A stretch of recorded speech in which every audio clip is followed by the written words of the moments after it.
Hello, everyone. I've been getting a lot of questions about the real estate industry during this pandemic. So I thought I'd do a little PSA video and go over the market data with you. And also the biggest change just happened today is we actually will be allowed to show homes and meet people in person and open up the industry a little bit starting next Friday. So that's the biggest news right now.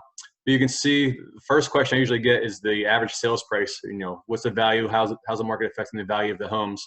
So you can see April 2020 actually has been going up in value. The average sales price was 240. Last April was 215. So the value hasn't really changed too much. And this is all of Allegheny County, by the way. Next thing is the closed price to original price. So these numbers, the bars look like they're a wide difference, but it's just the scale. So you can see each half percent is a giant distance.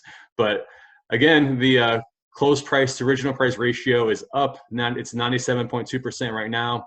Last April was 96.9%. So as far as values and adjusted sales prices or anything, nothing is really changing due to the pandemic. Even this one is active listings. So the number of active listings, we have 3,400 right now. That's down, obviously, because people can't show homes. Agents can't meet with sellers to get their home on the market.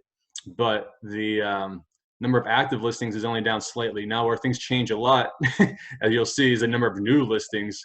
Because of the lack of showings, because agents can't meet with sellers, very few new listings have come on the market. And that has led to the number of sales dropping. But even then, it's not as considerable as you would imagine.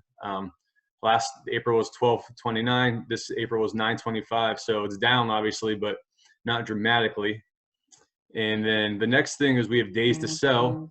It only went up. You would think with the lack of showings, it would take longer to sell. But last April took 60 days to sell. This April took 61 days to sell. So the market itself is holding pretty strong in this area in Allegheny County. That's the end of the data that I just pulled some of the most important things. Now with things opening up again on Friday, I imagine that we're going to have a ton of activity, a lot of new listings, a lot of new sales, and maybe with a bigger number picture, we can have some new data that will sway things a little bit because the data is kind of small or limited with the number of listings and sales. But I have a feeling things are going to be going pretty well. So if you have any questions, feel free to comment. I'd be happy to answer them. If you have any questions about a specific neighborhood or your home in particular, send me a direct message maybe. Either way, I'd be happy to talk to any of you and answer any of your questions. Thanks a lot.